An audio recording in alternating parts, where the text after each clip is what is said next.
सभी प्यारे बच्चों को गुड मॉर्निंग। आपका अपना यूट्यूब चैनल एल के मीना पे सभी बच्चों का स्वागत है। तो प्यारे बच्चों, आज की वर्कशीट हमारी शिक्षा निदेशालय की तरफ से वर्कशीट नंबर 18 और आज की विषय हिंदी और पाठ का नाम कबीर की साखियाँ और इसी की पुनरावृत्ति इस वर्कशीट में हम करेंगे। और आज की तारीख बेटा 26/11/2020, दिन हमारा गुरुवार का है। तो ये कक्षा 8 के बच्चों के लिए, तो सभी प्यारे बच्चे यहाँ पे अपना नाम लिखेंगे, यहाँ पे अपने कक्षा अध्यापक का नाम लिखे होंगे। ये सारी चीज़ें तो सभी बच्चों को आ गई होंगी अच्छे से, ठीक है ना। तो हमें कैसे कैसे कॉपी में जब हम आंसर लिख रहे हैं तो ये करना है। तो प्यारे बच्चों, इस वर्कशीट को हम करने से पहले अगर आप मेरे यूट्यूब चैनल पर नए हो तो सबसे पहले यूट्यूब चैनल को सब्सक्राइब करें और बेल आइकन को ज़रूर दबा के रखें, जिससे आपको जब भी वीडियो डाली जाए तो उसका तुरंत नोटिफिकेशन मिल सके और तुरंत आप अपना पढ़ाई शुरू कर सकें। तो बच्चों, अब तक हमने कबीरदास जी की साखियाँ पढ़ चुके हैं पूरी अच्छे से, और जिनमें उन्होंने जीवन से जुड़े आचार विचार और व्यवहार और आदर्शों की चर्चा की कि कैसे कैसे आदमी के व्यवहार और आदर्श होने चाहिए। तो उन सब के बारे में कबीरदास जी ने अच्छे से हमें बताया। आज हम कबीर की साखियाँ पाठ की फिर से पुनरावृत्ति करेंगे, मतलब फिर से इसे पढ़ेंगे। तो बेटा एक चीज़ आपको मैं बता दूं, कबीरदास जी के बारे में आपसे हमेशा 2 या 3 नंबर का एक क्वेश्चन पूछा जाता है। तो आपको कबीरदास जी के जीवन परिचय को आपको किताब के माध्यम से आपको पढ़ लेना चाहिए कि कब इनकी जन्म हुआ, कि इनके माता पिता का नाम क्या था, इन्होंने कहाँ से भाई कैसे कैसे अपने जीवन की यापना की, कब इनकी मृत्यु हुई। तो ये सब 2 3 4 5 बातें हमें हर पाठ के लेखक के बारे में पता होना चाहिए। लेकिन कबीरदास जी बहुत मुख्य है, तो इसके बारे में हमें अच्छे से पढ़ लेना चाहिए। किताब में आपका अच्छे से इनका जीवन परिचय दिया है तो उसको हम अच्छे से पढ़ेंगे। ओके स्टूडेंट, तो शुरू करते हैं आज की वर्कशीट हम।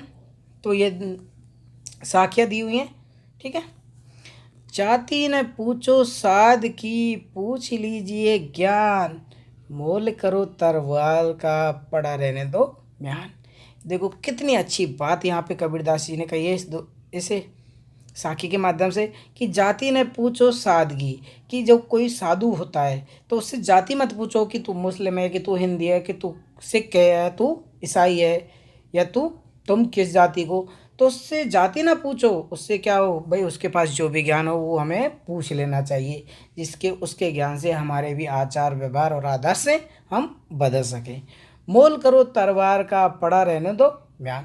देखो इसमें भी कितनी अच्छी बात है। जब हम युद्ध क्षेत्र में जाते हैं, अब मान लो आपको कोई म्यान दे दे, तो क्या आप युद्ध लड़ सकते हैं? नहीं। कि हमें किससे युद्ध लड़ा जा सकता है? सिर्फ तलवार से ही हमें युद्ध लड़ सकते हैं। तो हमें मोल तलवार का करना है, ना कि मान का। मान को क्या करने दो, पड़ा रहने दो। जो बेकार की चीज़ें उन्हें पड़ा रहने दो, और जो अच्छी अच्छी चीज़ें हैं उन्हें हमें अपने जीवन में ग्रहण करना चाहिए। ना कि हमें, अब इसमें यही समझा रहा है कि हमें फालतू की बातों पे ध्यान बिल्कुल भी नहीं देना चाहिए। जो भी बात है उन्हें हमें अच्छी अच्छी बात है उनको ही ग्रहण करना चाहिए। ओके बेटा, क्लियर इसकी साकी। दूसरा है कि आवत गारी एक है, उलटत होए अनेक, कह कबीर नहीं उलटिए वही की एक के एक। अब यहाँ पे बेटा आवत गारी, कि आपको मान लो कोई गाली देता है, ठीक है बेटा, तो उलट होई अनेक। अब आप क्या करते हो, आप भी उससे लड़ते बिगड़ते हो, है ना। तो ये बात बहुत ही ज़्यादा गलत है। कोई बात नहीं, वो गाली दे रहा है तो उसके मन खराब होगा, ना कि आपका। कि कह कबीर नहीं उलटिए वही एक का एक। अगर उसका उलट कर जवाब नहीं देंगे तो वो चुपचाप शांत हो जाएगा, वहीं के वहीं उसका शांत हो जाएगा। ओके बेटा, अब देखते हैं बेटा ये तीसरे नंबर की।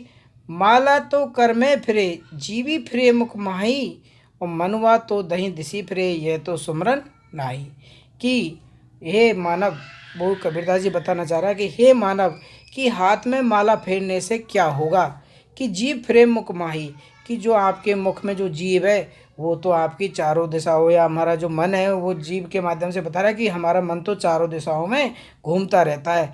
उसे सबसे पहले कंट्रोल में लाइए, उस पर सबसे पहले ध्यान लगाइए। ऐसे हाथ में माला फेरने से कुछ नहीं होगा। जब तक हमारा मन हमारा एक जगह जागरूक नहीं होगा तब तक हमें कोई चीज़ हासिल नहीं हो सकती। मनवा तो दहू दिशी फिरे, किए गए, जो हमारा मन है वो तो 10वीं दिशाओं में घूमता रहता है। तो उस पर यह यह तो सुमरन नहीं कि इसमें जैसे हम कहते हैं कि जैसे माला हाथ में ले ली राम राम राम राम राम राम, या सब भाई जो भी भाई मुस्लिम लोग हैं वो कहते हैं कि अल्लाह अकबर अल्लाह।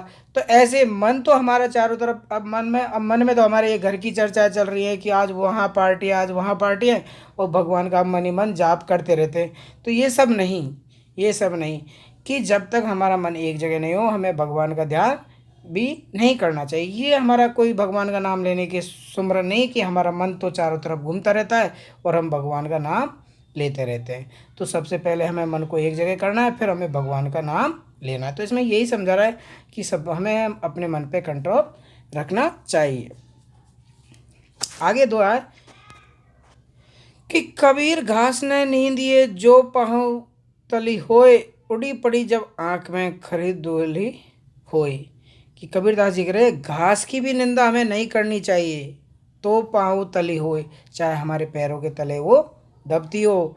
लेकिन अगर उड़कर उड़ी पड़ी जब आँख में, अगर वो उड़कर हमारे अगर एक तिनका भी आँख में अगर लग गया तो ये समझ लो वो बहुत ही बुरी हो जाती है। आपने देखा होगा जब आके भाई एक घास का तिनका भी हमारा आँख में गए तो कितनी जलन हमारी होती है। तो हमें किसी भी आदमी या किसी भी व्यक्ति की समाज में रहते हुए निंदा नहीं करनी चाहिए, चाहे वो कितना भी छोटा हो। इस साखी के माध्यम से कबीर जी यही समझा रहे हैं कि जग में बैरी कोई नहीं, जो मन शीतल होए, या आपा को डारी दे दया करे सब होए। कि जग में हमारा बैरी कोई नहीं हो सकता अगर हम शीतल मन से या शांत मन से सबसे बातें करेंगे। या आपा को डारी दे दया करे सब होए, कि हम क्या करते हैं जल्दीबाजी में गुस्सा कर लेते हैं या किसी से हम जल्दीबाजी में लड़ाई झगड़ा कर लेते हैं। तो ये सब क्या है, ये सब फालतू की बातें हैं। कि हमें जग में आपको लगता है कि भाई सारे हमारे दुश्मन हैं, तो क्यों लगता है कि जब हम तुरंत ही भाई जोश जोश में आके गुस्सा कर लेते हैं, किसी से लड़ाई कर लेते हैं।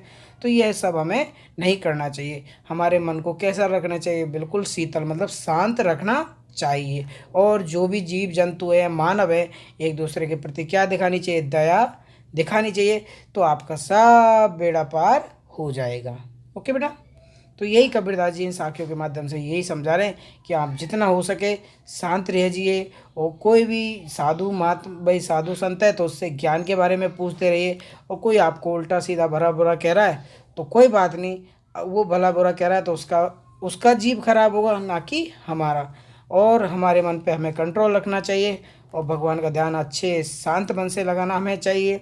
और किसी की भी निंदा हमें समाज में रहकर नहीं करनी चाहिए, चाहे वो कितना भी छोटा हो। और भाई हमारी जग में कोई बैरी हमारा अगर नहीं होगा, अगर हम शांत मन से कार्य करेंगे। तो अब के बेटा देख लेते इसके क्वेश्चन आंसर, काफ़ी समय हो गया। अब देख लेते इसके क्वेश्चन आंसर। भाई सभी दोहा का भावार्थ और विशेष अर्थ समझा और प्रश्नोत्तर भी किए। तो आइए देखते हैं अब आपने क्या सीखा। तो आपको इन सब दोहों में सबसे अच्छा कौन सा दोहा लगा। तो सभी बच्चे अपने मन के आज़ाद पंछी है। तो मेरे हिसाब से मुझे तो सबसे पहले सबसे अच्छा दोहा ये लगा कि जाति न पूछो साध की, पूछ लीजिए ज्ञान, मोल करो तलवार का, पड़ा रहने दो म्यान। कि हमें किसी के बारे में जात पात का ना देखते हुए हमें उससे ज्ञान की बातें सीखनी चाहिए। ठीक है बेटा। और आपने अपने मन से आप कर सकते हैं। तो पहले का आंसर आप यही लिख देंगे। ओके। दूसरा है कि मनवा तो दहू दिसी फिरे। कबीरदास जी इस पंक्ति से आपको क्या समझाना चाह रहे हैं। भाई आपने क्या समझा कबीरदास जी की इस पंक्ति से, आपने क्या करे कि मनवा तो दसी फिरे, कि जो हमारा मन है वो तो हमारी दसी दशाओं में घूमता रहता है। और हम क्या करते हैं, ऊपरले मन से करते हैं राम राम राम, मतलब भगवान का स्मरण हम करते रहते हैं। तो ये सब हमें नहीं करना चाहिए। सबसे पहले हमें मन को एक जगह हमें करना चाहिए। तो इसका आंसर हम लिखेंगे बेटा।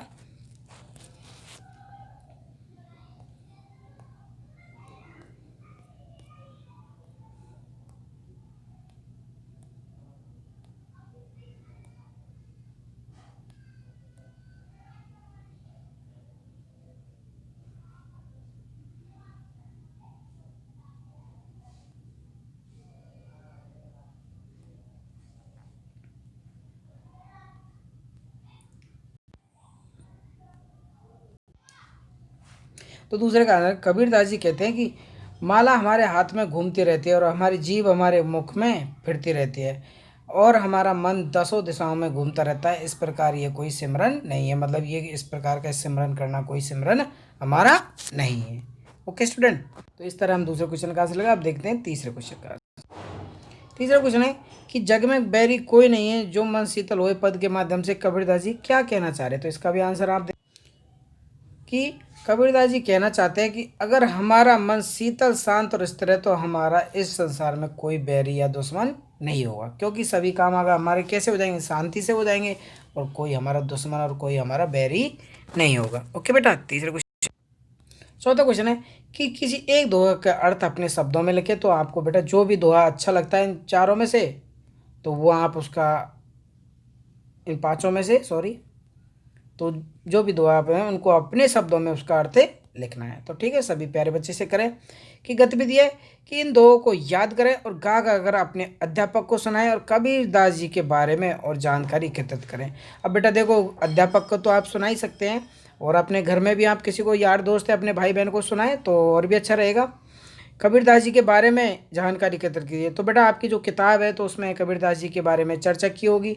देखो जैसे इस वर्कशीट में यहाँ इतनी सी कर रखी है, तो इसमें आप अच्छे से देख नहीं पाएंगे, तो आप अपनी किताब का सारा कबीरदास जी की जीवन परिचय के बारे में देख के कर सकते हैं। और आप अपने टीचर को याद करके, तो बेटा हर आदमी कलापूर्ण होता है, ऐसी कोई बात नहीं। सबको अच्छे से गाने बजाने सुनने का सबको शौक हो, तो बेटा इन्हें अच्छे से याद करके तो आप कैसे सुनाएंगे। देखो एक लय ताल क्रमबद्ध के साथ, और हम वाचन का भी हम ध्यान रखेंगे, लय गति ताल का। तो एक बार मैं फिर रिपीट कर रहा हूँ, तो आप सबकी भी बोलने की या लय ताल बनाने की, गाना गाने की कला बहुत अच्छी है। तो ऐसे आप इन्हें याद करते रहे।